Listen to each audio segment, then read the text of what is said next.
Hey guys, what's up? My name's Ronan Vico. In this video, I'm going to show you the new action at Power Automate Desktop, the Invoke Local LLM. With this new action, you can call any local LLM like Ollama or Foundry Local that we already have a class in this channel. So I will leave the link of this class on the top card so you can click and watch it, okay? So the idea here is to, instead of paying for an OpenAI or DeepSeek API token where you need to keep spending money, you can use a local LLM to run your questions and get your answers, right? Of course, it is free because you are running on your own hardware, but you need to have the hardware and you need to pay the power bill. So you need to check if it is a good deal for you or not. Anyway, I'm here at my CMD. I'm going to call the Foundry Local that is already installed on my machine. I can call the model as that, Foundry model run. And if you not have it installed, the model will be downloaded and installed for you, but it could take a while. That's why I'm already have it installed here for the video. This is the smallest one that I have here to test. So when I call run here, it will open a session where I can ask questions. So that's nothing new. As I said, we have a video explaining more about it. So if I ask something like 1 plus 3, 1 plus 3 equals 4. So basically, this is an LLM. My hardware is running this. That's so cool, right? So what I want now is to have this model running in a service on my Windows, and I will be able to call it from the Power Automate desktop. To do that, we're going to use the model service. Okay, so the Foundry service. And with the Foundry service, we can start, we can stop, we can restart. The service is basically the service at Windows that will be waiting for the calls. So I'm going to hit here, Foundry service start. And here is it. We're going to have this URL.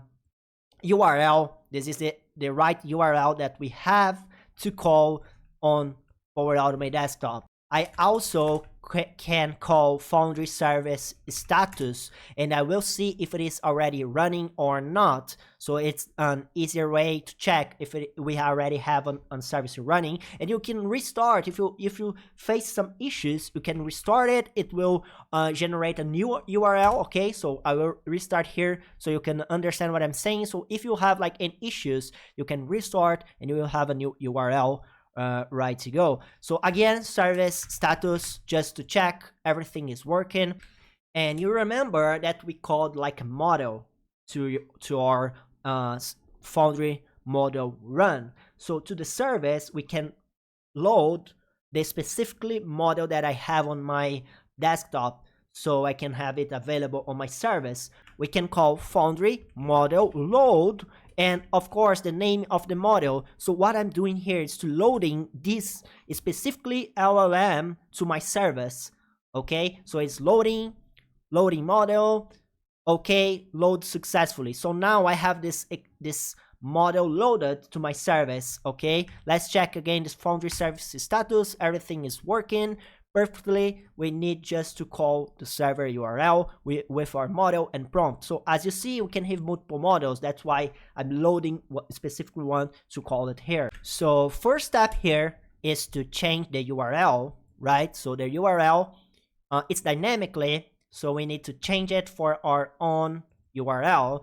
And one cool stuff is that if you know Automate Desktop, you know that you can call CMD right here on the actions and do everything that I already done here with you. So you can like call the service, get the URL, everything that I did here, you can also do using just the Power Automate Desktop if you need. For the model, as I said, we can have more than one. So to check which one is available, you can go here and just type Foundry service PS. So it will list all the models available. I have some errors here. I don't know exactly why. This is a bug, I think, okay? But anyway, we have here this model. I can have more than one.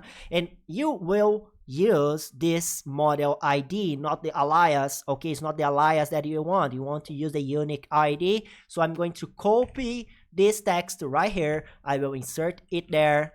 let me train this text right here, and I can insert a user prompt. So 1 plus 3, and I will have like an answer. What is cool here is that I can attach a file, multiple files actually, and I can like change the temperature, the response format, so you can change to JSON. It's easier to get a property if you need, and API key, if you have like security locally, you can use it. In my case, it's like a Foundry model without any API keys, so it's running pretty without this security. Okay, I'm going to read save, I'm going to run it, and we can see that the answer is right here. So the response, it's 1 plus 3 equals 4.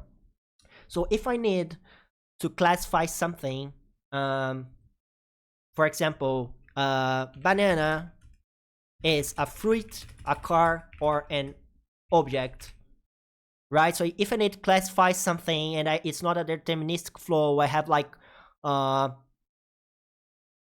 here you can see a banana is a fruit, not a car, on an object, and an explanation. So you see, for classifying stuff, to, I don't know, get a specific word from a tag, generate an email, you can use maybe a local LLM instead of paying for it. And so I think this new action is so cool, and with the Foundry Local you can do a lot of stuff for free. Pretty cool, right?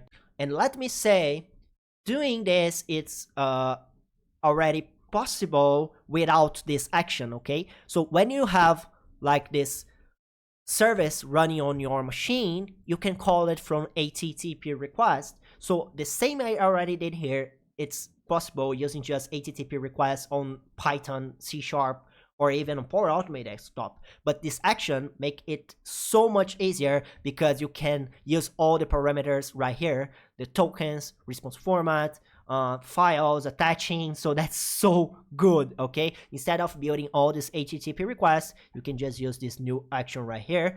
So I want to know from you, what is your opinion, your feedback about this action and this video right here. Please comment down below your feedback and the word banana, so I will know that you watched it, completed this video. If you want to learn more about Power Platform, you can check the first link in the description. I have a huge discount on the best Power Platform courses. Just use my coupon code. Hit the thumbs up, share the channel. Thank you so much for watching. I see you in another video, in another class, and please consider to subscribe.